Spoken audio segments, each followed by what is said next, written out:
જોઈ રહ્યા છો પડકાર ન્યૂઝ। વડનગરના વડબાર ખાતે રાત્રિના સમયે ચોરોએ કર્યો મંદિરનો ટાર્ગેટ। વડબાર ગામમાં જોગણીયા માતાના મંદિરમાં રાત્રિના સમયે 2 થી 3 વાગ્યાના સમયના ગાળામાં મંદિરના દરવાજો તોડીને અંદરથી દાનપેટી ઉઠાવી ગયેલા। એ દાનપેટી વડબારથી વિસનગર હાઈવે રજવાના રસ્તા પર એક ખેતરમાં તોડીને ફેંકી દીધેલી હાલતમાં જોવા મળી હતી। તેમાં રોકડ રકમ આશરે 3,50,000ની ચોરી થઈ જાણવા મળ્યું છે। દાનપેટી ખાલી મૂકીને ફરાર થઈ ગયેલા હતા। તો વહેલી સવારે મંદિરના પૂજારી સવારે પૂજા કરવા ગયા હતા ત્યારે મંદિર તૂટેલું જોયું અને મંદિરની અંદર દાનપેટી ના જોવા મળી તો તેમને ગામ લોકોને જાણ કરી કે મંદિરમાં ચોરીનો બનાવ બન્યો છે। તો ગામ લોકોએ તપાસ કરી તો એક ખેતરમાં દાનપેટી ખાલી જોવા મળી હતી। એ જ ગામમાં બીજા મંદિરનો ટાર્ગેટ બનાવ્યો હતો। એ મંદિર ગોગા મહારાજનું મંદિર હતું ને એ મંદિરમાં પણ ચોરોએ આશરે 3 વાગ્યાનો ટાર્ગેટ બનાવ્યો હતો।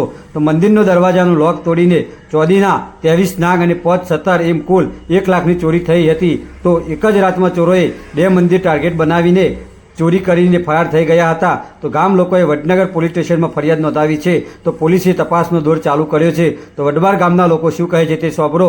પડકાર ન્યૂઝ વડનગર, અહેવાલ નાગજી ઠાકોર। આ ચોરીનો બનાવ બન્યો વડબાર ગામમાં જોગણીયા માતાજીનો, તો તમને આ ક્યારે જાણ થઈ?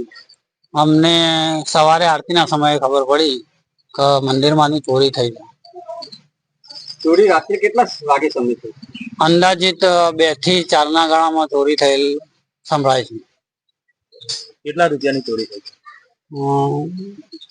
પહેલી પ્રતિષ્ઠાની અંદર અમે ચેક કરી હતી પેટી, તો 1.5 લાખ રૂપિયાની આવક હતી। એના પછી 2 વર્ષ સુધી અમે પેટી ખોલી નથી, એટલે અંદાજિત 3 થી 3.5 લાખ રૂપિયાની ગણતરી લાગે છે અમને। ચોરોએ ચોરીને કેવી રીતે અંજામ આપ્યો? ચોરોએ અહીંયાથી મંદિરમાંની પેટી ચોરી અને બીજા ખેતરમાં તો તોડેલી છે એવા સમાચાર અમને મળ્યા। તો જોવા જાય તો પેટી તૂટેલી હતી। અને અહીંયા બાજુમાં બીજું એક મંદિર છે, એમાં પણ ચોરી થઈ છે। એમાં પણ નાગ અને સતર ચોરી જાય છે। આપના મંદિરમાં પૈસા જેવા બીજી કોઈ?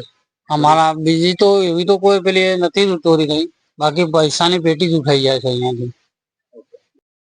આ ચોરીનો કેટલા વાગે ઘટના બની? અંદાજિત કદાચ 2-2:30 વાગે, 2 થી 2:30 ના 4 સમયના ગાળામાં ચોરીનો અંજામ આપ્યો હતો। ચોરો પેટી કઈ જગ્યાએ લઈ ગયેલા?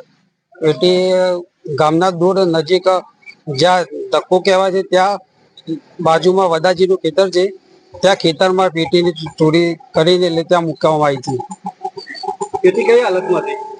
પેટી તો તોડેલી હાલતમાં છે, ને જો કે કદાચ તે તોડીને શેઢા પર નાખેલી છે। ગામમાં કોઈ સીસીટીવી કેમેરા નથી? ગામમાં સીસીટીવી કેમેરા નથી। એ ગામની બહુ ખામી મોટી છે। અંદાજિત કેટલા પૈસાની ચોરી થઈ હશે? અંદાજિત 3-3.5 લાખની ચોરી થઈ હશે। શું નામ છે આપણું? જગનજી મીઠાજી ઠાકોર। જે મંદિરમાં ચોરી થઈ એના વિશે શું કહેશો? એના વિશે એટલું કહું છું સાહેબ, મુક 103 ના ગાળામાં ચોરી થઈ।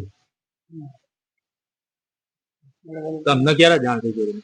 એટલે સવારે હું આરતી કરવા આવ્યો મંદિરમાં, એ વખત જોયું તો મારે વસ્તુઓ જે નાક સતર હતો નહીં। પછી અંદાજે લગભગ 1 લાખનો મુદ્દામાલ છે। પછી મને સમાચાર મળ્યા કે ભાઈ વડબારમાં અમારું ગામ ટોડાની માતાજી છે, એ કોણ એમ કે ચોરી થઈ છે। એટલે એ હું તપાસ જોઈ તો પેટી મારા ખેતરમાં જ નાખી છે પાછી। 3 થી 3.5 લાખનું કિંમત પૈસા હતા, એ પણ ચોરી થઈ છે। આ મંદિરમાં કેટલી ચોરી થઈ? કોણ 1 લાખની। શું શું લઈ ગયા? 23 નાગ અને 5 સતર। તમે કોઈ પોલીસ સ્ટેશન જાણ કરી ખરા? હા, પોલીસ સ્ટેશન રિપોર્ટ આલ્યા।